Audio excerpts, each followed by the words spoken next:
नमस्कार। Prime issue अन्तर्गत एउटा प्राइम विशेष कार्यक्रम लिएर उपस्थित भएका छौं हामी। म प्रस्तोता धीरज बस्नेत। त्रिभुवन अन्तर्राष्ट्रिय विमानस्थलबाट हिजो दिउँसो झण्डै 1 क्विन्टल सुन बरामद भएपछि देश यतिखेर तरङ्गित भएको छ। पहेँलो धातु सुन त्रिभुवन अन्तर्राष्ट्रिय विमानस्थलको भन्सारबाट सम्पूर्ण रूपमा चेक जाँच भएर पास भइसकेपछि राजस्व अनुसन्धान विभागको टोलीले सिना मङ्गलबाट एउटा ट्याक्सीबाट बरामद गरेको छ झण्डै 100 किलो सुन, जुन सुनलाई नेपाल प्रहरी, भन्सार विभाग लगायतका त्यहाँ रहेका जति पनि इकाइहरू थिए, एयरपोर्टसँग जोडिएका ती इकाइबाट जाँच पास भएर आएको सुन राजस्व अनुसन्धान विभागले बरामद गरेको थियो। 1 क्विन्टल सुन त्रिभुवन अन्तर्राष्ट्रिय विमानस्थलबाट बरामद भइसकेपछि यतिखेर देश सम्पूर्ण रूपमा सुनका कारण तरङ्गित बनेको छ। नेपाल सुन तस्करहरूको ट्रान्जिट पोइन्ट हो भनिँदै आएको थियो, तर यसपटक इतिहासमै, नेपालकै इतिहासमा अहिलेसम्मकै सबैभन्दा धेरै सुन बरामद भएको छ।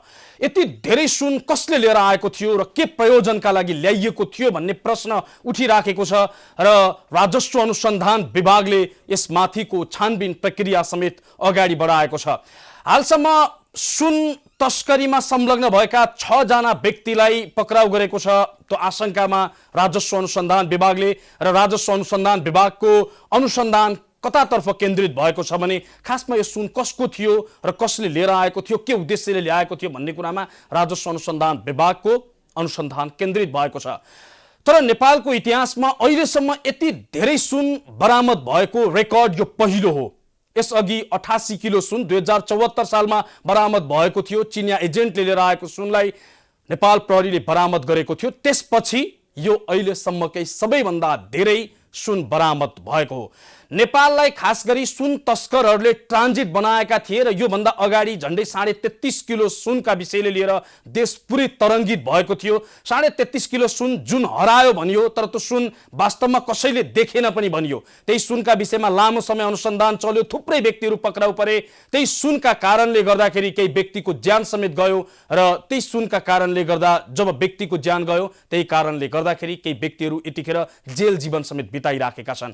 तर 33.5 किलो सुन जुन प्रमाणित हुन सकेन र त्यसका दोषीहरू सबैलाई उन्मुक्ति दिएको थियो। त्यो सुन जसरी बरामद भयो त्यसै गरी हरायो र जसरी त्यो सुन हरायो त्यसै गरी त्यसका दोषीहरूले समेत उन्मुक्ति पाए। यसपटक बरामद भएको 100 किलो सुनको प्रकरणले चाहिँ कहाँसम्म लहरो तान्छ त्यो हेर्न बाँकी छ, तर अनुसन्धान सुरु भइसकेको छ।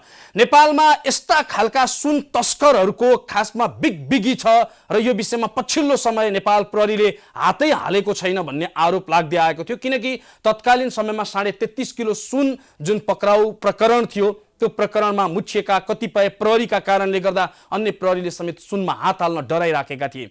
यसपटक पनि प्रहरीबाट फुत्किसकेको सुन, भन्सारबाट उम्किसकेको सुनलाई राजस्व अनुसन्धान विभागले पक्राउ गरेको छ। ट्याक्सीमा हालेर लाँदै गरेको अवस्थामा ट्याक्सी चालक सहित 6 जना व्यक्तिलाई राजस्व अनुसन्धान विभागले पक्राउ गरेको छ र अनुसन्धान प्रक्रिया अगाडि बढाएको छ। अहिलेसम्मको ताजा अपडेटका विषयमा यहाँलाई जानकारी गराउन चाहन्छौँ हामी।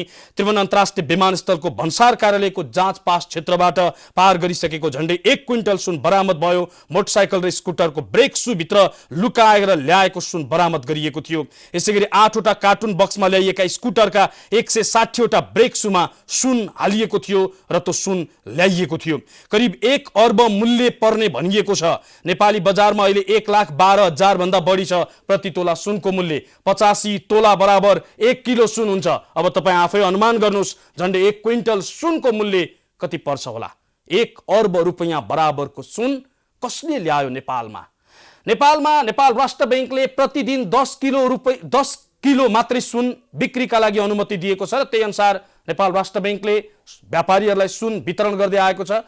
तर 10 किलो सुन पर्याप्त छैन, 10 किलो सुनले हामीलाई पुग्दैन भन्दै आएका छन् सुन व्यवसायीहरू र झण्डै 30 किलोदेखि 35 किलोसम्म कारोबार भइराखेको छ। अझै चाडपर्वका बेलामा 40 देखि 50 किलोसम्म सुनको कारोबार हुन्छ एकै दिनमा।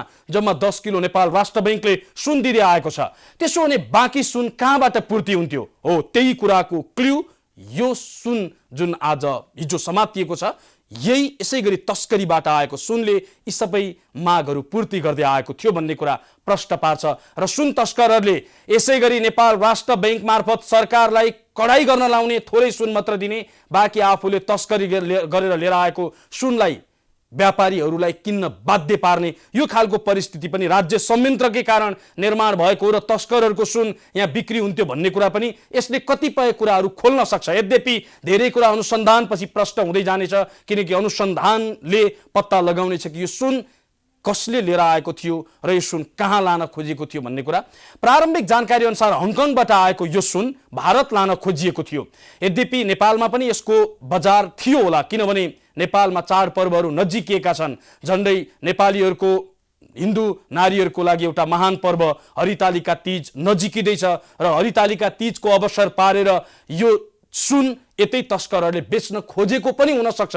यद्यपि यो अनुसन्धानले धेरै कुरा प्रष्ट पार्नेछ।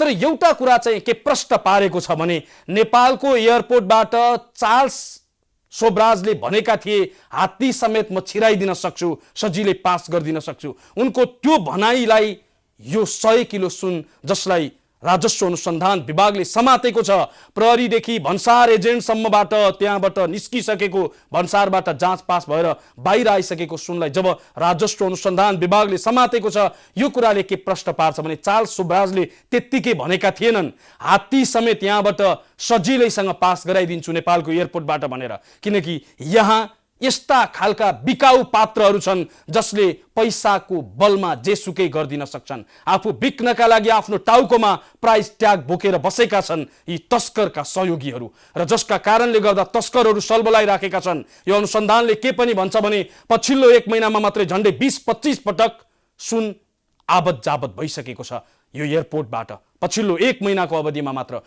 यो राजस्व अनुसन्धान विभागकै अनुसन्धान प्रारम्भिक अनुसन्धानले देखाएको कुरा हो र अझै धेरै कुरा पोल खुल्न सक्छ, किनकि यस पछाडि ठूला व्यापारीहरूको नाम पनि मुछिएको छ र कैयौं नेताहरूको नाम समेत जोडिएको छ। त्यसो त दर्शकबिन यहाँलाई जानकारी गराउन चाहन्छौँ हामी यो विषयमा सम्पूर्ण रूपमा विश्लेषणात्मक कुराकानी पनि गर्नेछौँ। नेपालमा सुन तस्करी कसरी हुन्छ, त्यसलाई पक्राउ गर्दाखेरि प्रहरीहरूले खास गरी अपनाउने सतर्कतादेखि लिएर प्रहरीहरू बाटै समेत कसरी उम्किन्छ, यो विषयमा पनि हामी विशेष कुराकानी गर्नेछौँ। र सँगसँगै राजस्व अनुसन्धान विभागले के गरिराखेको छ, पक्राउ गरेको सुनका सन्दर्भमा र पक्राउ गरेका व्यक्तिको सन्दर्भमा ती व्यक्ति जो पक्राउ परेका थिए ती पक्राउ परेका व्यक्ति मार्फतबाट कसको नाम पोलिएको छ र थप अनुसन्धान कसरी अगाडि बढाउँदैछ, यो विषयमा पनि हामी कुराकानी गर्नेछौँ। तर एउटा कुरा हामी दर्शकबिन यहाँलाई के जानकारी गराउन चाहिराखेका छौँ भने पछिल्लो समय नेपालमा सुन तस्करीहरूको जुन तस्करहरूको एउटा ठूलो र्याकेट नै थियो, त्यो र्याकेट तोडियो भन्ने धेरैको अनुमान थियो, किनकि खासै ठूलो परिमाणमा नेपालमा सुन बरामद भइराखेको थिएन। यसको अर्थ नेपालमा सुन आइराखेको थिएन कि समाति राखेको थिएन, दुई मध्ये एक पक्का थियो। तर यो जुन 100 किलो बरामद भएको छ यसले के प्रश्न पार्छ भने सुन आइराखेको थियो तर समाति राखेको थिएन, किनभने यहाँ भन्सारले नै सजिलै जाँच पास गरिदिन्छ, प्रहरीले सजिलै छोडिदिन्छ, त्यसो भएपछि समात्ने कसले, प्रश्न यहाँ पनि उब्जिन्छ। किनकि सबै काम सेटिङमा हुँदो रहेछ भन्ने कुरा यसले पनि धेरै हदसम्म पुष्टि गरेको छ। राजस्व अनुसन्धान विभागले समातेको छ, ताकि यो सुन समात्नु पर्ने भन्सारले नै थियो। भन्सारका कर्मचारीहरू के हेरेर बसेका छन्, तिनले गर्छन् के, खास गरी त्यहाँ भएका प्रहरीहरूको काम के हो, तिनले कम्तीमा त्यहाँ आएको सुन देख्दैन थिए, त्यहाँ जाँच पास गर्नका लागि उनीहरूसँग कुनै संयन्त्र थिएन। खासमा अझै त्योभन्दा महत्त्वपूर्ण कुरा, एउटा मोबाइल बाहिरबाट विदेशबाट लिएर आएको कोही व्यक्तिको मोबाइल धुत्न सक्ने एयरपोर्टका ती कर्मचारीले यत्रो सुन किन देखेनन्? एउटा सामान्य खिल्ली चुरोट लिएर आएका व्यक्तिहरूलाई समात्न सक्ने भन्सारले यत्रो सुन किन समात्न सकेन? प्रश्न भन्सारमाथि पनि तेर्सिएको छ। हामी भन्सारका कर्मचारीहरूसँग पनि यो विषयमा प्रश्न उत्तर गर्नेछौँ र सँगसँगै नेपालमा सुन तस्करीको जालो कतिसम्म फैलिएको छ र कहाँसम्म पुगेको छ, यो विषयमा पनि हामी कुराकानी गर्नेछौँ। र दर्शकबिन पछिल्लो समय कृष्ण बहादुर महराको नाम समेत यो प्रकरणमा जोडिएको थियो। सुन तस्करी, यो 100 किलो सुनका विषयमा कृष्ण बहादुर महरा जोडिएका छन् छैनन् यो अर्को पाटो हो। तर पछिल्लो समय चिनिया सुन तस्करसँग पूर्व सभामुख समेत रहेका माओवादी केन्द्रका प्रभावशाली नेता कृष्ण बहादुर महराका बाबु छोराको नाम मुछिएको थियो, जसले पटक पटक चिनिया तस्करसँग फोन संवाद गरेको रेकर्ड समेत कैयौं मिडियाले बाहिर ल्याइसकेका छन्। यसले के प्रश्न पार्छ भने नेपालको सुन तस्करीमा ठुलठुला नेता समेत संलग्न छन्। यहाँका कर्मचारीहरूकै मिले महत्त्वमा यो सब काम हुन्छ। प्रहरी चुपचाप बस्दिन्छ, जसबापत असुली गर्छ, यो सबै कुरा सेटिङमा हुन्छ भन्ने कुरा यसले धेरै हदसम्म प्रश्न पार्छ। यद्यपि यो पहेँलो धातु सुन भित्र कति ठुलो खेल चल्छ र या कुन सेटिङमा यो सब काम हुन्छ, यो कुराको क्रमशः पर्दाफास हुँदै जानेछ, क्रमशः धेरै कुराहरू खुल्नेछन्। किनकि यो राजस्व अनुसन्धान विभागले समातेको छ, न कि प्रहरी न भन्सारले। यहाँ यसले के प्रश्न पार्छ भने प्रहरीदेखि भन्सारसम्म यहाँ मिलेका छन् र यिनले उन्मुक्ति दिएका थिए, छुटाइदिएका थिए। करिब छुटिसकेकै सुन थियो, भन्सारबाट बाहिर आइसकेको थियो, प्रहरीले छाडिसकेको थियो र बुढा नीलकण्ठ हिँड्न भन्दै हिँडिसकेको थियो ट्याक्सी। यदि राजस्वले आँखा नलाइदिएको भएदेखि यो सुन सजिलै पास हुन्थ्यो, यो समातियो। यस्ता सुन कति पास भयो होलान्, प्रश्न यो हो। र प्रश्न यो पनि हो कि यस्ता सुन पास गर्नका लागि यो देशमा कुन हदसम्मको सेटिङ चल्दो रहेछ भन्ने कुरा पनि यसले धेरै कुराहरूको प्रश्न उब्जाएको छ र धेरै कुरा यो 100 किलो सुन प्रकरण पछि खुल्दै जाने अनुमान गरिएको छ। र दर्शकबिन, खास गरी नेपालमा सुन तस्करहरूको एउटा ठुलो र्याकेट छ र जुन र्याकेटले यसरी काम गर्छ कि यहाँ अर्को देशबाट हिँडेदेखि यहाँ आएर जाँच पास गर्दासम्म र गन्तव्यसम्म नपुग्दासम्म यिनका ठाउँ ठाउँमा मान्छेहरू हुन्छन्, ठाउँ ठाउँमा यिनले पैसा खुवाएका हुन्छन् र सबै कुरा सेटिङ मिलाएका हुन्छन् भन्ने कुरा सुनिँदै आएको थियो। र यो कुरालाई केही हदसम्म यो 100 किलो सुन प्रकरणले पनि पुष्टि गरिदिएको छ। र यो 100 किलो सुनको विषयमा खास गरी एकजना उच्च तहका अझ भनौँ घरानिया व्यापारीको नाम जोडिएको छ। दीपक मल्होत्राको नाम यसमा जोडिएको छ र उनले आफ्नो नाम मुछिएपछि पत्रकार सम्मेलन गरेर प्रष्टीकरण दिने प्रयत्न समेत गरेका छन्। त्यसो त दीपक मल्होत्राको नाम योभन्दा अगाडि पनि धेरै पटक यस्ता सुन प्रकरणमा जोडिएका थिए। आजको पत्रकार सम्मेलनबाट उनले के कति कुरा प्रश्न पार्छन्, के हो खास कुरा, उनले धेरै कुरा भन्लान्। तर अनुसन्धानले पनि धेरै कुरा खोल्ला, उनको नाम साँच्चै हो, मुछिएको हो वा होइन, उनी यसमा संलग्न हुन् वा होइनन्, यो कुरा पनि धेरै कुरा यसले प्रश्न पार्न सक्छ। र दर्शकबिन, हामीले भर्खरै मात्र प्राप्त गरेको जानकारी अनुसार राजस्व अनुसन्धान विभागको टोली यतिखेर त्रिभुवन अन्तर्राष्ट्रिय विमानस्थल स्थित रहेको भन्सार कार्यालय गएको छ। भन्सारबाट त्यत्रो सुन पास भयो कसरी? प्रश्न हाम्रो मनमा मात्रै जागेको होइन, आम दर्शकको मनमा मात्र जागेको होइन, राजस्व अनुसन्धानका कर्मचारीको मनमा पनि जागेको छ। र राजस्व अनुसन्धानका कर्मचारीहरू अहिले भन्सार कार्यालय पुगेका छन्। खासमा यो सुन कसरी पास भयो, त्यहाँको स्थिति के थियो, सुन कसरी आएको थियो, जाँच पास कसरी भएको थियो भन्ने कुराको विषयमा उनीहरूले प्रष्टीकरण लिने कोसिस गरिराखेका छन् र त्यसका लागि उनीहरू भन्सार कार्यालय पुगेका छन्। त्यसो त दर्शकबिन, 1 महिनादेखि यसै गरी सुन सरासर पास भइराखेको थियो त्रिभुवन अन्तर्राष्ट्रिय विमानस्थलबाट भनिन्छ। राजस्व अनुसन्धानको टोलीले प्रारम्भिक निष्कर्ष निकाले अनुसार सुन यो एक पटक मात्र होइन, पटक पटक यसै गरी गएको छ र पटक पटक यसै गरी पास भएको छ। सुन तस्करहरू त्यसै यहाँ सलबलाइराखेका छैनन्, किनकि भन्सार चुप लाग्दिन्छ, प्रहरी आँखा चिम्लिदिन्छ अनि सजिलै सुन पास नभए के पास हुन्छ? यहाँ हात्ती समेत सजिलै पास हुन्छ, चार्ल्स सोब्राजले त्यसै भनेका होइनन्। र हामी यो विषयमा निरन्तर रूपमा अपडेट गराइराखेका छौँ। र दर्शकबिन, हामीले प्राप्त गरेको जानकारी अनुसार राजस्व अनुसन्धान विभागका महानिर्देशकलाई गृहमन्त्री नारायण काजी श्रेष्ठले बोलाएका छन् र यो सुनको विषयमा उनले विस्तृत रूपमा जानकारी लिन खोजिराखेका छन्। तपाईँ देख्न सक्नुहुन्छ दृश्यमा त्रिभुवन अन्तर्राष्ट्रिय विमानस्थल जहाँबाट सजिलै रूपमा सुन पास भएको थियो। चान्चुन होइन, 100 किलो सुन। यो देशमा नागरिकहरू नुन नपाएका कारणले लुच्छाचुरी गरिराखेका छन्, जुम्लामा नुनका कारणले झडप भयो नागरिक बीच, तर यहाँ तस्करहरू 100 किलो सुन सजिलै छिराइदिन्छन् भन्सारबाट। अनि यो देशमा योभन्दा ठुलो तस्करको र्याकेट के हुन सक्छ? र हामीले प्राप्त गरेको जानकारी अनुसार भन्सार अधिकृत सन्तोष चन्दलाई निलम्बन गरिएको हामीले जानकारी प्राप्त गरेका छौँ। भन्सार विभागका अधिकृत सन्तोष चन्द निलम्बित भएका छन्। खासमा निलम्बित यस्ता एउटा दुईटा कर्मचारी मात्रै होइन, यहाँ ठुलै कर्मचारीको गिरोह छ र धेरै कर्मचारीहरू निलम्बित हुन सक्छन्। निर्मम भएर भन्नुपर्छ, यो देशमा धेरै जस्ता यस्ता कर्मचारी जो छन् सजिलै बिकिदिन्छन्, त्यसैले त्यो सब चलिराखेको छ। यो भन्नलाई कति पनि हिचकिचाउनु पर्दैन, किनकि त्यत्तिकै यत्रा 100 किलो सुनहरू बाहिरिँदैनन्। 100 किलो सुन त्यत्तिकै तस्करहरूले सजिलै एयरपोर्टबाट पास गर्न सक्दैनन्। यो देशमा कर्मचारीहरू इमानदार भइदिन्थे भने यस्ता थुप्रै कामहरू सजिलै रोकिन्थे। राजस्व अनुसन्धानका कर्मचारी पनि बिकिदिन्थे भनेदेखि यो सुन सजिलै पास हुन्थ्यो होला। तर कोही न कोही त छ यो देशमा, कम्तीमा तिनले जोगाइराखेका छन्, कम्तीमा तिनले अलिकति भए पनि जनताको लागि काम गरिदिराखेका छन् र यस्ता तस्करहरूको र्याकेट रोकिने प्रयत्न हुँदैछ। यद्यपि यो पहिलो प्रयत्न हो, यसैका कारणले गर्दा राजस्व अनुसन्धान विभागलाई पनि धेरै फुर्क्याउनु पर्ने कुनै जरुरत छैन। तर योभन्दा अगाडि जसरी सुन सरासर पास भइराखेको थियो, यो विषयमा गम्भीर प्रश्न उब्जिएको छ। यो सबै र्याकेटलाई राजस्व अनुसन्धान विभागले तह लगाउँछ कि लगाउँदैन, त्यहाँसम्म पुग्छ कि पुग्दैन, नाम मुछिएका उच्च तहका नेताहरूको घरसम्म खानतलासी गर्छ कि गर्दैन, प्रश्न यो पनि उब्जिएको छ। यदि त्यहाँसम्म पुगेछ भने मान्नुपर्नेछ राजस्व अनुसन्धान विभागले साँच्चै महत्त्वपूर्ण कदम चाल्यो र यो देशमा सुन तस्करहरूको जालोलाई फाड्यो भन्ने। तर अहिले जुन 100 किलो सुन समातिएको छ, यसले पनि कम्तीमा यो तस्करको जालोसम्म पुग्नका लागि केही हदसम्म मद्दत गर्नेछ। तर एउटा कुरा चाहिँ महत्त्वपूर्ण के छ भने दर्शकबिन, खास गरी नेपालमा सुन तस्करीको कुरा जुन आइरहन्छ, भरियाहरू समातिन्छन्, मालिकहरू उम्किने गरेका छन्। यो एकपटक होइन, पटक पटक हो। यो देशमा भरियाहरू समातिन्छन् र मालिकहरूले उन्मुक्ति पाउँदै आएका छन्। धेरै पटक यस्तो हुँदै आएको छ। सुन समातिन्छ, त्यसको मालिक को पत्तै लाग्दैन।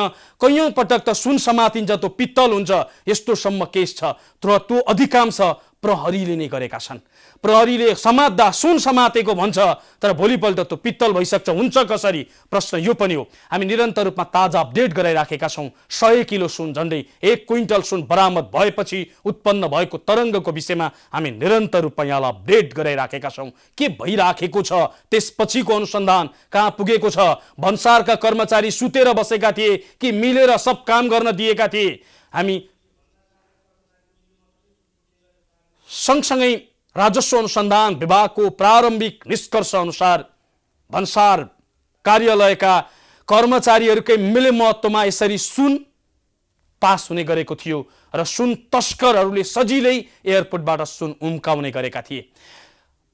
त्यसो त नेपालका कर्मचारीहरूको विषयमा सबैलाई एउटै डालोमा हालेर हेर्न त मिल्दैन। तर अक्सर तपाईँ हाम्रा नजरले पनि सजिलै भन्न सक्छ, एउटा सामान्य मान्छेले पनि सजिलै भन्न सक्छ, 40-50 हजार कमाउने ती कर्मचारीको घर काठमाडौँमा 4-5 वटा कसरी खडा हुन्छ? देशै कब्जा गरिदिउँला जसरी, तिनले गाउँै किनिदिउँला जसरी, कसरी त्यत्रो सम्पत्ति जोड्छन्? प्रश्न यही छ र धेरै कुरा यो प्रश्नले पनि धेरै कुरा क्लियर गरिदिन्छ। किनकि नेपालमा खास गरी तिनै कर्मचारीहरू मिलिदिन्छन् र त सजिलै यस्ता कैयौँ अवैध धन्दाहरू चलिरहन्छ। र हामी 100 किलो सुन बरामदको सन्दर्भमा निरन्तर रूपमा तपाईँलाई अपडेट गराइराखेका छौँ के भइराखेको छ भनेर। र सँगसँगै नेपालमा सुन तस्करहरूले कसरी आफ्नो गिरोह सञ्चालन गर्छन् र उनीहरूको धन्दा कसरी चल्छ भन्ने विषयमा पनि हामी केही विशेष व्यक्तिहरूसँग पनि संवाद गर्न चाहिराखेका छौँ।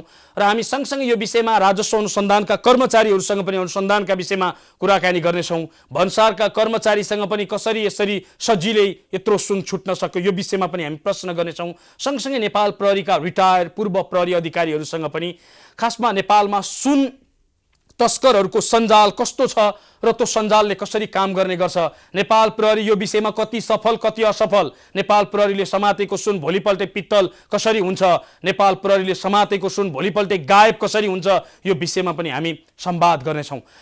तर प्रश्न चाहिँ के उब्जिन्छ भने नेपाल यस्तै तस्करहरूको जालोले घेरिएको छ। कहिले रक्तचन्दनका तस्करहरूले देश सम्पूर्ण रूपमा ढाकेको थियो कुनै समय, र अहिले सुन तस्करको जालोले देश ढाकेको छ। भ्रष्टाचारीहरूको अखडा बनेको छ। देश यो परिस्थितिबाट गुज्रिराखेको छ। र फेरि पनि दर्शकबिन, म तपाईलाई जुम्ला र यो काठमाडौँको प्रसङ्ग जोड्न चाहिराखेको छु। जुम्लामा केही दिन अगाडि नुन नपाएर स्थानीय नागरिक बीच झडप भएको थियो नुनको विषयलाई लिएर। तर यहाँ 100 किलो सुन सजिलै पास भइदिन्छ। नागरिक नुनका लागि तडपिरहँदा यता तस्करहरू सजिलै सुन पास गरिराखेका छन् र ती तस्करका सहयोगी उच्च तहका कर्मचारी र नेताहरू रहेको समेत कैयौँ कुराले प्रमाणहरूले समेत देखाएको छ। अब यो अनुसन्धान ती कर्मचारी उच्च तहका कर्मचारी र नेतासम्म पनि पुग्छ कि पुग्दैन, प्रश्न यो पनि हो। र जो व्यवसायी काम धन्दा केही छैन, देश चौपट भयो, टाँट पल्ट्यो व्यवसाय भनेर बसिरहेका छन्, तर मालामाल भइराखेका छन्, धन कमाइराखेका छन्, चप्पल पड्काउँदै काठमाडौँ राजधानी छिरेकाहरूको आज अरबौंको सम्पत्ति जोडेका छन्, यो सब भयो कसरी? यो कुराहरू पनि यस्तै प्रसङ्गबाट खुल्दै जानुपर्छ, किनकि यहाँ तस्करको जालोले देशलाई घाँटी निमुठेको छ र सम्पूर्ण रूपमा देश सक्ने स्थित तस्करहरू हुन्। चाहे ती व्यापारी हुन्, नेता हुन्, कर्मचारी हुन्, खोल जसको ओडे पनि ती तस्कर नै हुन् जसले तस्करी गर्छन् र तस्करी गर्न सघाउँछन्। हामी निरन्तर रूपमा यहाँलाई अपडेट गराइराखेका छौँ 100 किलो सुन पक्राउ प्रकरणसँग जोडेर, र हामी यहाँलाई जानकारी गराउन चाहन्छौँ मङ्गलबार साँझ र बुधबार दिनभरको अपरेसनपछि यो सुन बरामद गर्न राजस्व अनुसन्धानको टोली सफल भएको थियो र खास गरी यो सुनसँगै 4 जनालाई हिजै समातिएको थियो, आज 2 जनालाई समातिएको छ। यसरी 6 जना समातिएको हामीले जानकारी प्राप्त गरेका छौँ भने 160 वटा टुक्रामा त्यसलाई चाहिँ विभिन्न 160 वटा टुक्रा बनाएर त्यसलाई स्कुटरको ब्रेक सु भित्र हालेर त्यो लिएर आइएको थियो र त्यसलाई बरामद गरेको छ। र दर्शकबिन हामी यहाँलाई जानकारी गराइराखेका छौँ र अहिलेसम्म पक्राउ परेका मध्ये रेडी ट्रेडका सञ्चालक दिलीप भुजेल, रामकुमार भुजेल, भन्सार एजेन्ट राजेन्द्र राई र ट्याक्सी चालक पक्राउ परेका छन्। र रामकुमार दिलीपका मामा हुन्, जसलाई दिलीपले दिएको बयानका आधारमा रामकुमार भुजेल पक्राउ परेका हुन्। र यस्ता थुप्रै व्यक्तिहरू, अब यी व्यक्तिले कति पोल खोल्छन् वा यी व्यक्तिले साँच्चै यो सुनका भरिया मात्रै हुन् यी कि यिनले सुनका मालिकको पनि पोल खोल्नेछन्, त्यो चाहिँ अनुसन्धानपछि थाहा हुनेछ। तर नेपालमा अक्सर सुनहरू समातिँदा त्यसका भरिया समातिन्छन् र मालिकहरूले उन्मुक्ति पाउँदै आएका छन्। किन भन्दा उत्तर चाहिँ के छ भने उच्च तहका कर्मचारी, घरानिया व्यवसायी र शीर्ष नेताहरू नै यसमा मिल्दा रहेछन्, जसका कारण तिनले सजिलै उन्मुक्ति पाउने गर्छन् र तिनको मुख थुन्ने गर्छन् भन्ने कुरा समेत सुन्न पाइन्छ। यसको यथार्थ के हो? राजस्व अनुसन्धान विभागले खुट्टा नकमाइकन अनुसन्धान गरोस्, हाम्रो चाहना पनि यही छ र नेपाल प्रहरीले पनि यसमा सहयोग गरोस्, हाम्रो कामना यही छ। हामी यतिखेर भने छोटो ब्रेक लिन्छौँ, ब्रेकपछि आउनेछौँ खासमा नेपालमा सुन तस्करहरूको स्वेटिङ, यिनको र्याकेट कस्तो छ र नेपाल प्रहरीले कसरी काम गर्छ वा यो प्रकरणमा नेपाल प्रहरी चुक्यो कि चुकेन, खास भन्सारबाट कसरी सजिलै यत्रो सुन उम्किन सक्यो, यो विषयमा हामी विशेष संवाद गर्नेछौँ पूर्व प्रहरी अधिकारीसँग। अहिले पनि हामी छोटो विश्राम लिनेछौँ, त्यसपछि पुनः आउनेछौँ। प्राइम टाइम्स टेलिभिजन हेर्दै रहनुहोला।